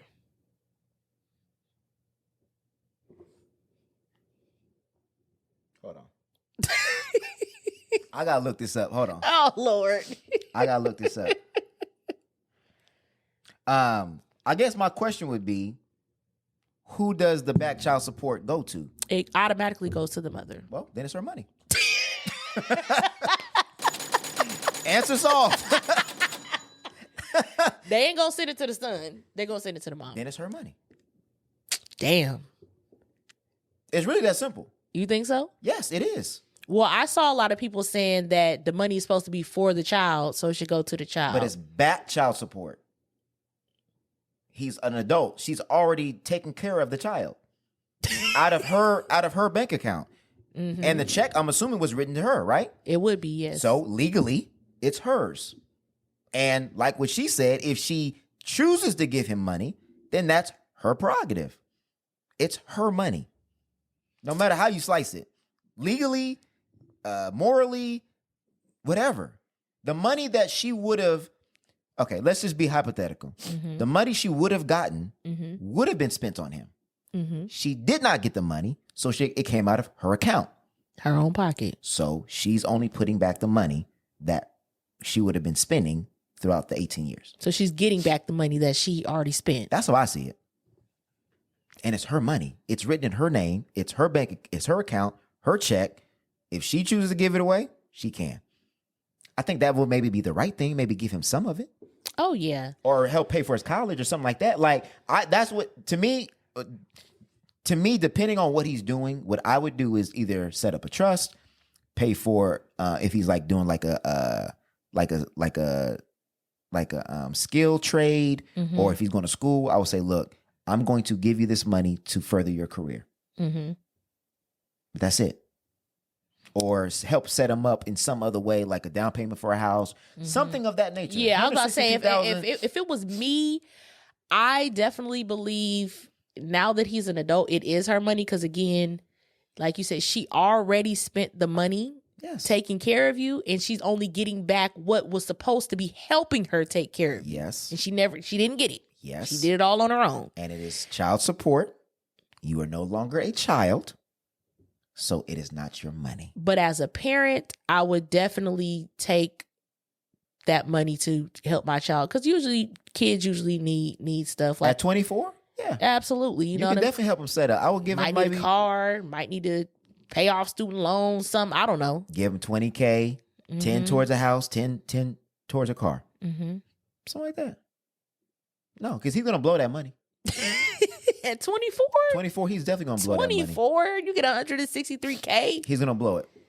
What he needs to go do is he needs to go have a conversation with his. Well, actually, I don't even want to go down that road. No, I don't want to go down that road. Because if the dad ain't, I don't want to go down that road. From what she said, never been involved, so there's no conversation to be had. I don't want to go down the road. I don't want to go down the road. So no.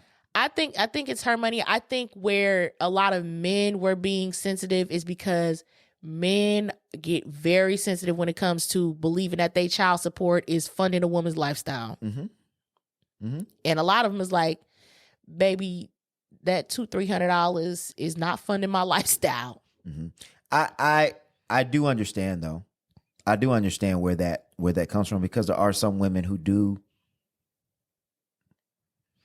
Honestly, if we really talk about it, what a woman does with the child support, if her children are taken care of, what she does with the child support money is her business. Because at the end of the day, if the kids are living with her 100% of the time and she's taking care of them, the lights that are on in the house, the water being on, the car having gas, having a car, those things are a necessity in taking care of your children. So if the just because you don't see the check going towards Jordans or whatever or this or that, the children have clothes on their back. Yeah, they're fed. I would agree with that. Yeah, I don't have an issue with that, but we can't act as if, and that's the normal circumstance. We're talking about the one-offs. There are one-offs where women use child support or alimony or whatever as a way to fund their lifestyle. Well, yeah, if you got somebody that's rich, but most women are not getting that much money. That's why I said. That's what I said. The normal circumstance is that situation. A couple of dollars. And if a man has multiple kids, you really ain't getting nothing. Yeah. The one-offs are the women that have men that make a lot of money. The old girl that had a baby by like 3 different NFL players. Yeah. That's different. That's what I'm saying. Those are the one-offs. But those are the ones that we hear about because they're in the news. Yeah, but I'm like, most women that are on child support, $400 or $500. Yeah. And we just talked about childcare being $1,200 a week. A month? I can't give you a number on that. I think it's a month. It's crazy. At the lowest. Let's just be all the way 100. So it's like, what is that 500 really doing? Right. And then you got, if you getting that. Yeah. Well, and obviously depends on if it's 50-50. Depends on if it's if you have full custody or not. But and if they have other kids, because they can submit that to the court. Yeah, and I think people got to realize, there's medical care, there's school, there's food, there's dental, clothes, there's dental, vision, all that, field trips. I mean, there's a number of things that add up, and 500 if it's 50-50. I mean, because if that conversation changes, because if it's 50-50, you're having to maintain both households, right? So. I understand where it comes. I think they calculate the money based on 50-50. Yeah, typically what I've seen from most men that I know of, they're paying at least $500 a month, even if it's 50-50. I know somebody that's only paying $120, but again, it could be the amount they're making. Yeah, and this is personal experience, so I can't speak on that situation, because it may be that they're paying for the medical. So that I'm sure that they exactly they take all of that into consideration. Yeah. So, and that's the thing where they were like, oh, they still getting over and blah blah blah. I just feel like in the 50-50 situation, I'm like, they do take a lot into consideration, and sometimes they'd be like, damn, you still got to pay that. But when you have somebody that's the primary caregiver, yeah, if they're primary caregiver, then no. But I there's some, man, when it comes to divorce, when it comes to alimony, when it comes to child support, there's a lot of tricky maneuvering and snaky stuff that goes on both sides. People quit their job, take money under the table. There's that at paternity court. I think it's paternity court. There was some YouTube channel where some white woman was on there, and she was like, what are you, or maybe it's called child support law or child support court, something like that, where she basically said, I'm not working. And then she's like, are you planning on working? No. Oh yeah, and the judge was like, okay, I got you. Yeah. Oh, I seen that one. Yeah. So there are women. I'm looking it up, and it says it's the average is 15 to 17K a year to raise a child, and that was in 2022. So overall. Overall, it's 15 to 17K a year. So about 1,200. No, I'm wrong. I'm way off. 12. He said 15 to 17. 15 to 17,000 a year.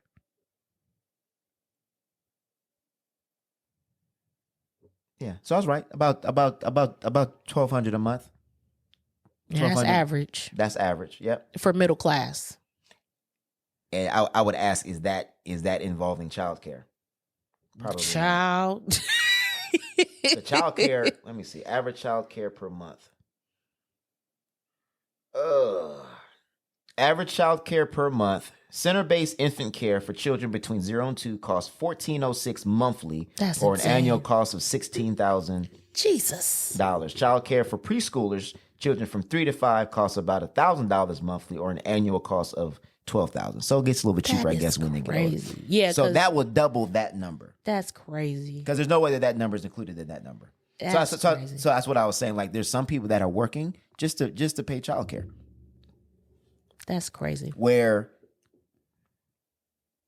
because 1,200, if you're making 1,200 a month, I mean, that's like 24,000 a year. But you may be able to work from home and have a side business, or, do like a remote job or something. So that's why a lot of people want to keep the remote jobs going, because they're able to stay at home, maintain the household, and work at the same time. It's stressful though. Trying to work from home and watch your kids at the same time. Like, it sounds good and it's cheaper. No. Yeah, I know. But it's working they ass. Yeah, for sure. I don't want to say that it's easy. I don't want to say that it's easy. If I'm being a stay-at-home mom, I'm being a stay-at-home mom with a side hustle. I ain't working no job. And what I mean is like doing a remote job after, like, not while you're watching the kids, like staying home watching them, and then like staying home but then working like an overnight job or later in the day. Oh, okay. No, I know people that work from home and they taking phone calls, and they kids. He's in the background. Yeah, I've called some business and I heard, I'm like, you must be working from home, because I hear the kid, I hear Coco Melon in the background. I'm like, I guarantee. Lord. Anytime I take a damn phone call, my dog gonna bark. Yeah. I'm like, bruh. So, yeah, nah, bruh's tripping, bruh's tripping. That's not his money. I would be interested to hear from the people what they think of who money it is. That's not his money. Because I feel like it seems simple, but every time we had these conversations, the comments prove us wrong. I'm already telling you what's gonna happen. The men gonna say it's his money. The women gonna say that it's her money. That's just how it's gonna go. Okay, we'll see. Because like you said, the men feel like, if I'm paying child support should go towards the child. Yeah. But in this situation, different, because it's back child support. So the work has already been done. I don't feel like it's different. I feel like it's the same either way. No, it's not. It is different. In principle, it's not. But because, like, if I give you the money, so if I give you $500 a month, and what people who are paying child support, they want to know that their money is going towards the child. But I understand what you're saying, though. Yeah, because if I have so if I have $500 in my account and I'm waiting on your $500, I'll spend the $500 on a child, and then I supplement that with the $500 you giving me. It's potentially the same thing.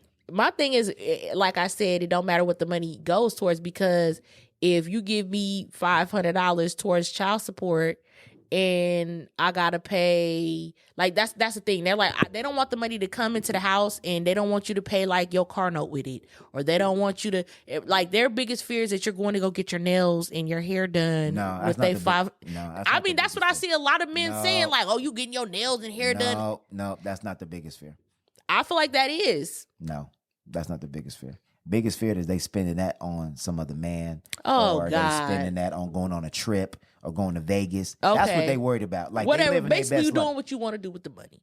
And it's not necessary, because, I mean, I've seen a lot of men say, oh, I pay child support, but you calling me for new shoes for school.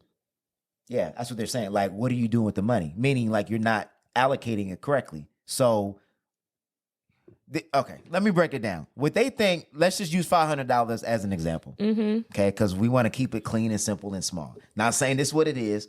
What men fear is it only costs $300 for you to maintain the kid, and you pocketing the other $200.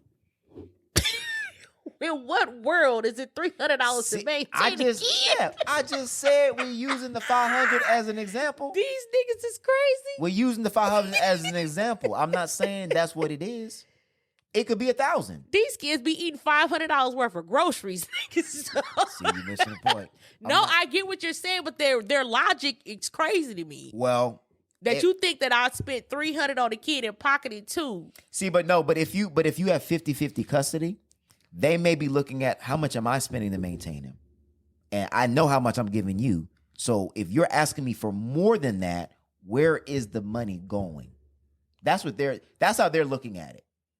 But the way that a man maintains a child and the way that a woman maintains a child may be different.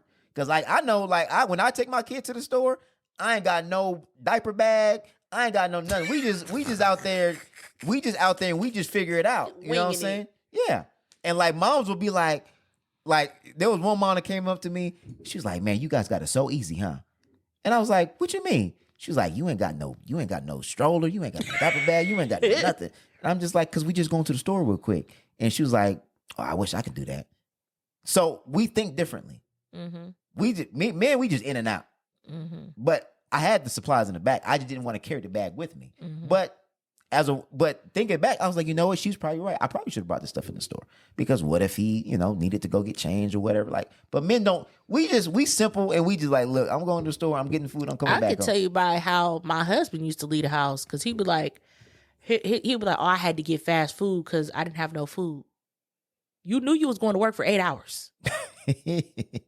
Yeah. Your schedule didn't just pop up. Yeah. But you just left the house with some Carmex and a wallet. But we figure it out. And then said that you didn't have no choice but to get fast food when you could have pre-prepared. Like, it was weird moving with a man and seeing how they move. Yeah, that's what I'm saying. That makes sense to you? Well, and not all men are the same, because some men are think ahead and things like that. But what I'm saying is those things happen. So then you also have to factor in social media. And some people do it purposely, some people don't. But some people try to get under people's skin. Mm-hmm. So then they see the trips, they see the plane tickets, they see that. She's like, "Oh, so you out here living good." So it's this. I know how I care. I see what you doing, but you asking for more money on top of it instead of just figuring out what to do with the money that I'm giving you. So. And then when you start dating somebody else, then it's like, "Oh, well, you got old boy over there, so why ain't you asking him?" Blah, blah, blah. All that stuff comes into play. You should be taking care of your own. Because it's other things, though. Like, I see a lot of these moms out here, they have their kids in football and all of the different... That shit ain't cheap. No, it's not. So that's why I would just be wondering, like, where do these men think the money is coming from for all of these activities that their kids are doing, that, you know what I mean? The food that they eat, like, that little bit of money don't go that far. And again, if you don't trust the person that you had a child with, I ain't got nothing to do with that. But at the end of the day, I personally just would not let my kid go without. Yeah. At the bottom line of all of that, it's over. It's power. Mm-hmm. That's really what it boils down to. Yeah. I still have access to your money, even though I'm not with you, and I get to do whatever I want to do with it. And that's why I feel like women a lot of times don't like asking for stuff, because then it puts you at the mercy of your baby daddy. Depending on who you with, yeah. A lot of times it can. So it's just, sometimes it's not even worth the hassle. Yeah. Yeah. Of asking for help. Pride and power. That's really what it boils down to. And it's unfortunate, because at the end of the day, the person that usually suffers is the child. Yeah. And I know people that literally will be back in court for the smallest of things. Pride and power. Just because, visitation. I want her to play volleyball, but I want her to do this, or I want him to do this, or I want him to do that. Yep. And it's... Or I want them to go to this certain school. I don't want them to... Yeah. Again, it's pride and power. Instead of sitting down and saying, what's best for the child? And a lot of people get to the point where I know it's a big thing where they're just parallel. Ain't no everybody talks about co-parenting. But some people, you're more beneficial parallel parenting. Mm-hmm. And that's where they do their thing over there. And I do my thing over here. I feel like it does the child a disservice in a lot of ways because it's so easy for a child to get over when you got parallel parenting going on. Mm-hmm. And when you start getting to the teenage years and stuff like that, that's where it gets tricky because y'all need to be a united front in those years more than ever. Supposed to be, yeah. And if you can't be, sometimes parallel parenting is the only way to go. You just got to give it to God. Yeah. Yeah. It can definitely get difficult, especially when there's different rules of different houses and different, different privileges and different. It's not a good situation. The best thing to do is figure it out and work it on your own. But obviously there are some situations where that's just not plausible. Because I was talking to somebody that was like, every time my kids go to their dad's house, 50-50, they come back here and we got to reacclimate. Because I don't know what y'all was doing over there, but y'all done lost your mind over here. Mm-hmm. It's like, that's crazy. It is. But it is. It is what it is. Yeah.